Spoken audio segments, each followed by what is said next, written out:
Happy Saturday! One of our upcoming episodes this week is on Sir William Henry Perkin, who accidentally discovered a synthetic dye in 1856. That dye, known as Movine, produced a rich purple color and became enormously popular. We mentioned Perkin very briefly in our August 4th, 2014 episode, A Brief History of Colors. So that's our Saturday classic for today, since it sets the stage for that upcoming episode with an overview of ways that people around the world have been creating dyes and paints since before the development of synthetic pigments. And we also went into more detail about one specific color, which was the color blue, in a show that we recorded live at the National Gallery of Art in Washington, D.C. That one came out as an episode on October 16th, 2019. So if you're like, hey, I want some more colors for my Saturday, that's where you can find that one. A world of color awaits you. Enjoy! Welcome to Stuff You Missed in History Class, a production of iHeartRadio.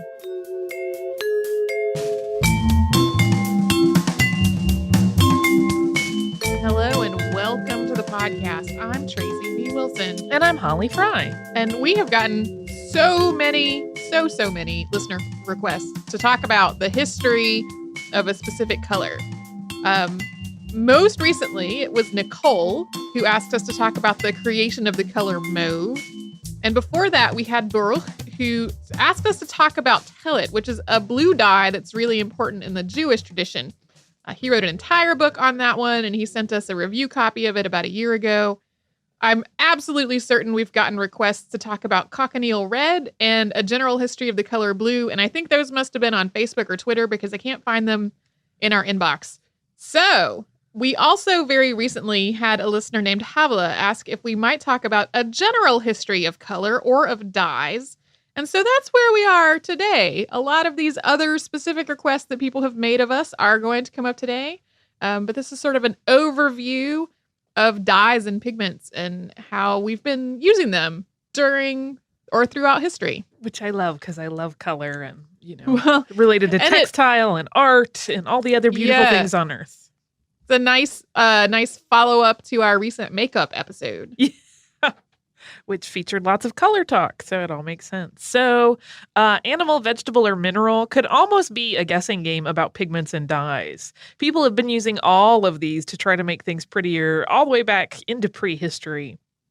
And in most of the world, people have had a lot of them to choose from. If there wasn't a plant source of red, there could be an animal. And if there were neither of those, perhaps they had a mineral that they could source for red color.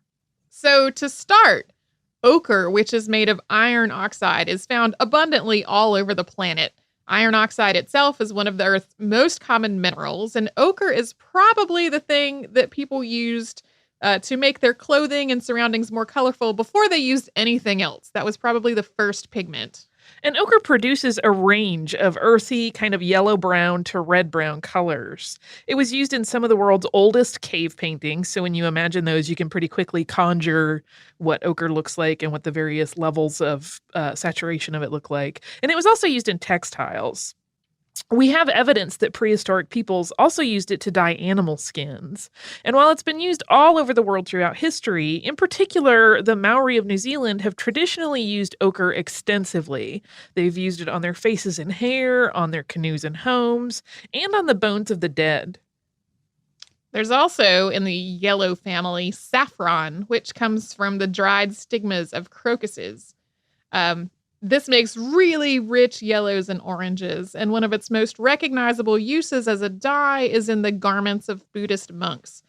Saffron has a really long history of its own. It could almost go in the later part of this episode when we're going to be talking about a few colors that have a longer history. But just as much of its history is about being a spice and a medicine as it is about being a dye. I'm just having a moment where I'm remembering my mom's awesome saffron bread as we talk about that. Saffron rice is also delicious. Oh, so good.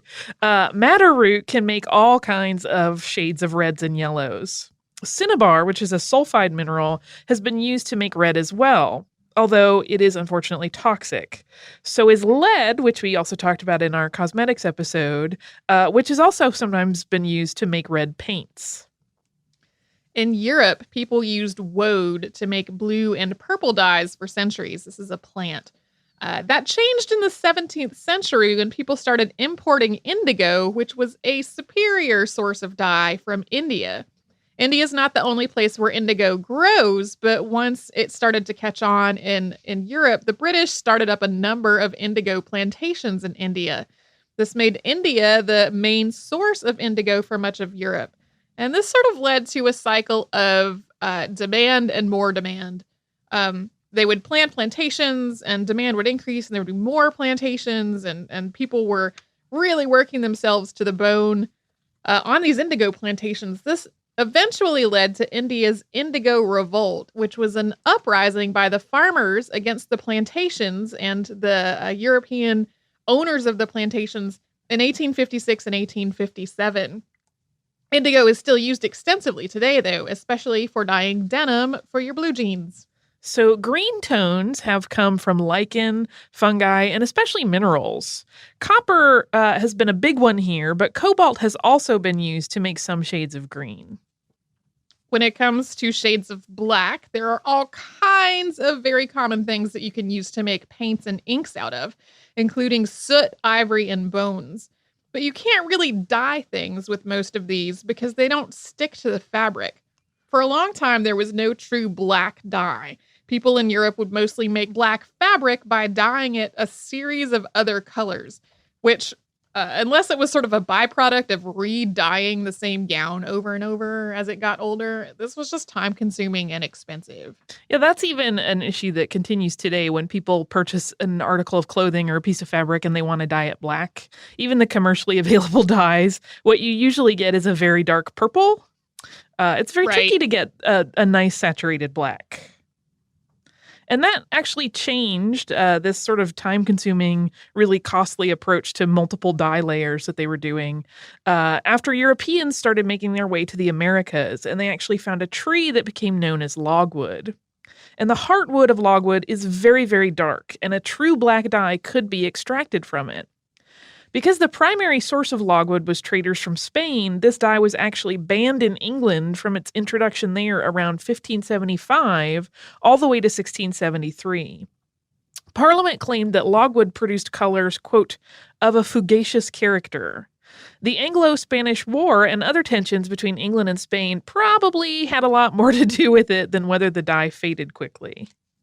There are also lots and lots of ways to make white pigments, including chalk, rice, and limestone, and as we also talked about in our makeup episode, lead. Lead is kind of a multi-purpose component, depending on exactly what it's made with and how it's prepared. That's really why there's so much lead-based paint around for so many years. So in most of the world, people have had quite a number of options for making a vast array of colors. But a couple of specific dyes have turned out to have really, really rich stories of their own. And we will talk about those more in just a moment if Tracy would like to take a brief pause for a word from our sponsor. I would.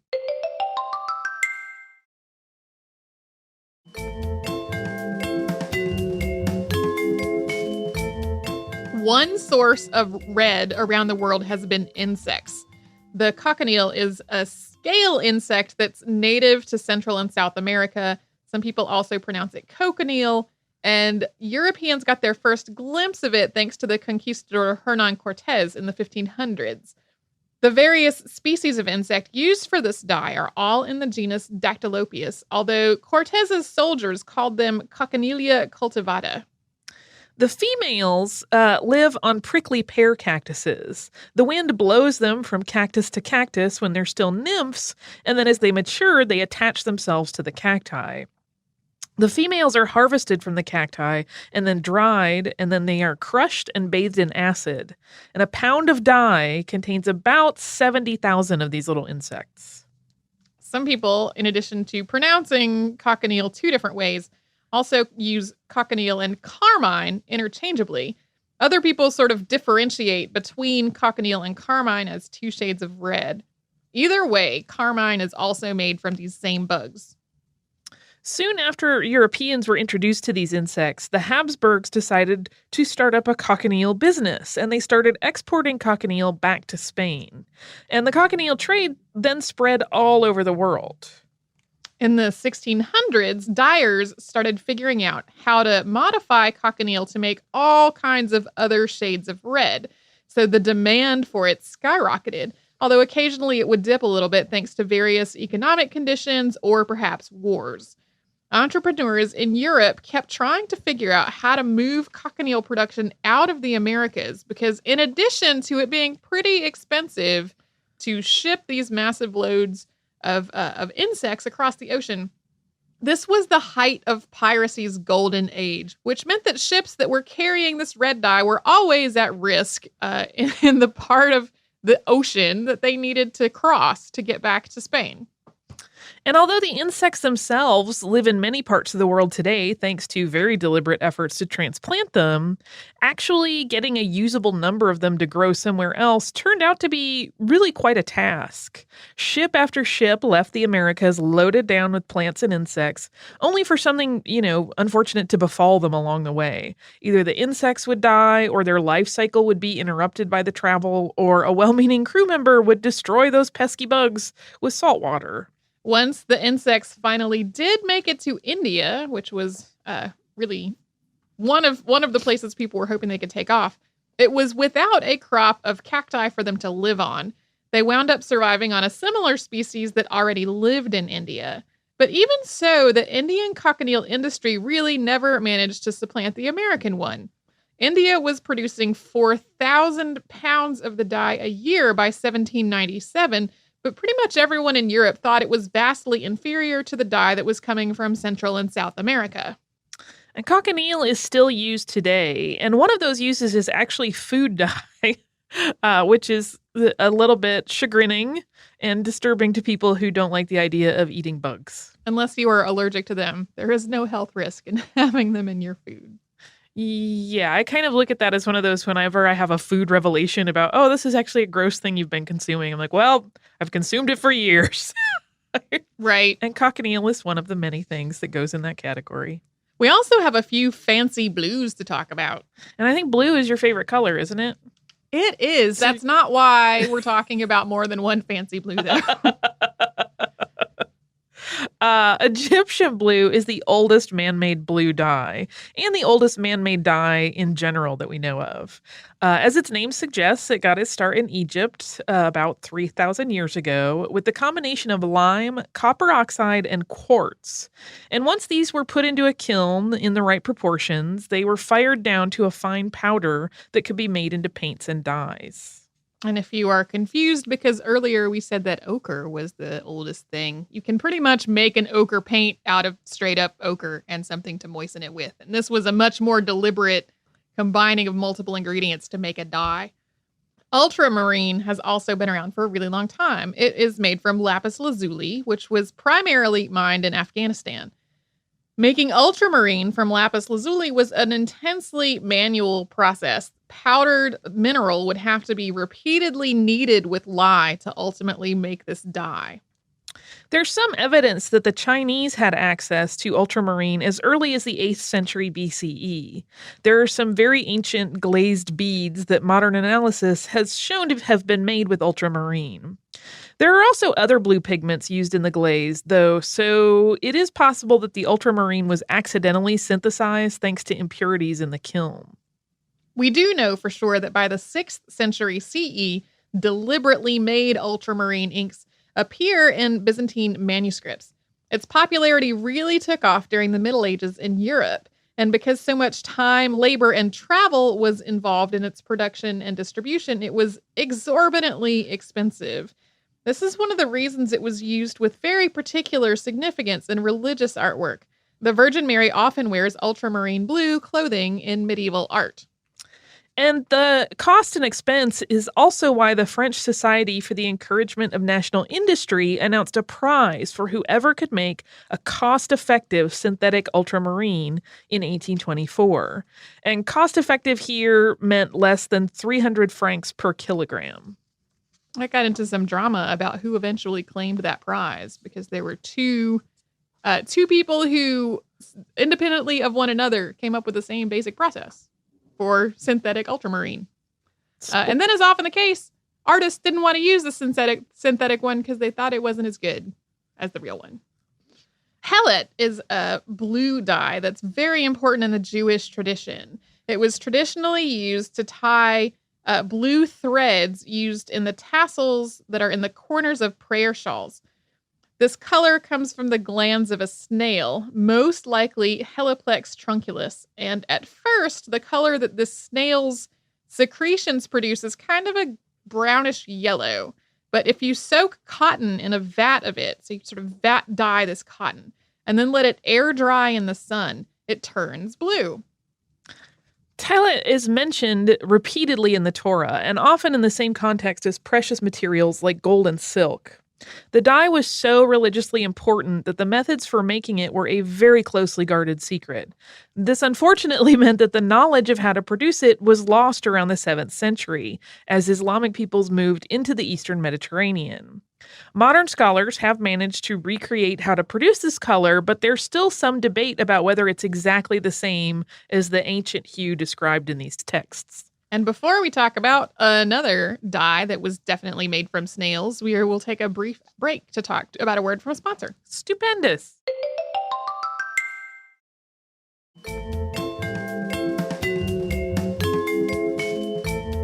So we've already talked about some totally cost-effective, widely available ways to make purple. But in the Roman Empire, people got a little weird about purple, and one color purple in particular. As with Tellet, Tyrian purple came from sea snails, specifically Balanus brandaris, previously known as Murex brandaris. And this dye was primarily made in the city of Tyre in what is now Lebanon. Its height of popularity was during the time of the Roman Empire, and it's mentioned at least 50 times in the Christian Bible. When it's living, this snail secretes a slightly toxic mucus. That's part of how it kills its prey. And if you crack open its shell, you can puncture the mucus gland and get out a drop of that mucus. When this drop of mucus is exposed to light, it progresses through several colors on the blue-green end of the spectrum before winding up purple. It took 12,000 snails to make enough dye to dye one Roman toga. Consequently, an enormous hill of discarded shells formed outside the city of Tyre. And today, this hill has actually become usable land. It's home to houses, businesses, there's a cemetery there, and it's actually known as Murex Hill. There are still broken snail shells all around its base. That astounding 12,000 snails number is why purple dye, especially Tyrian purple dye, was so expensive and associated only with the very rich. But by the year 400, its popularity had also made these snails pretty hard to find. So it became illegal for anyone who wasn't actually part of the royal family to wear Tyrian purple because it was just too scarce. And, the royalty didn't want to lose their purple that they were so fond of. Both emperors Nero and Theodosius II considered the wearing of Tyrian purple by non-royalty to be punishable by death.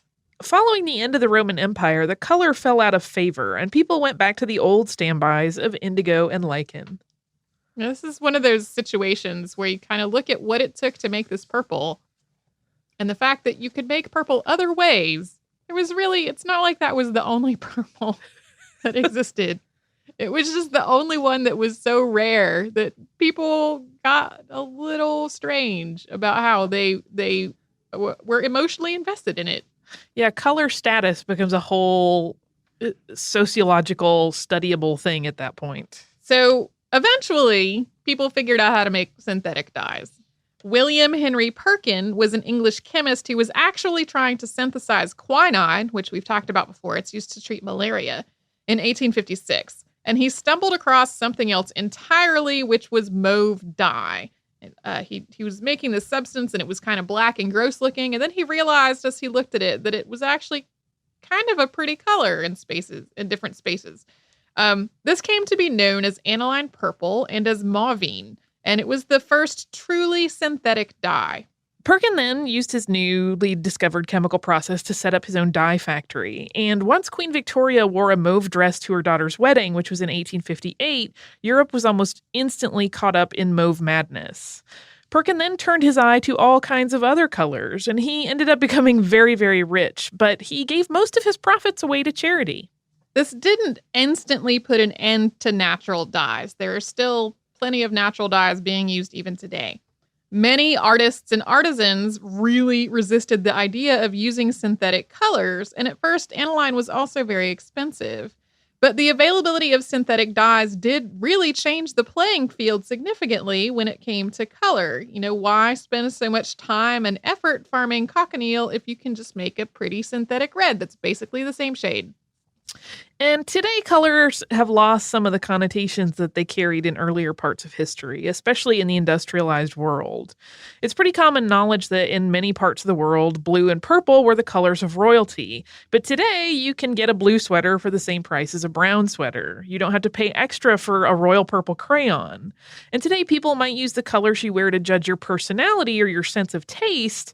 But in places where synthetic dyes are readily available, that doesn't actually extend to your actual social class or net worth. Colors are democratized. Anybody can have them.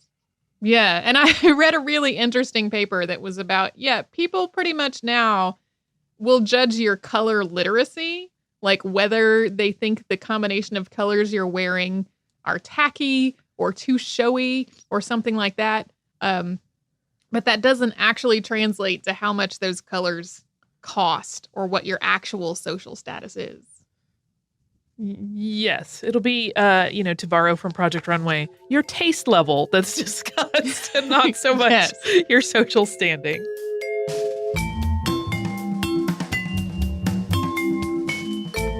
Thanks so much for joining us on this Saturday. Since this episode is out of the archive, if you heard an email address or a Facebook URL or something similar over the course of the show, that could be obsolete now. Our current email address is historypodcast@iHeartRadio.com. Our old How Stuff Works email address no longer works. You can find us all over social media at Missed in History. And you can subscribe to our show on Apple Podcasts, Google Podcasts, the iHeartRadio app, and wherever else you listen to podcasts. Stuff You Missed in History Class is a production of iHeartRadio. For more podcasts from iHeartRadio, visit the iHeartRadio app, Apple Podcasts, or wherever you listen to your favorite shows.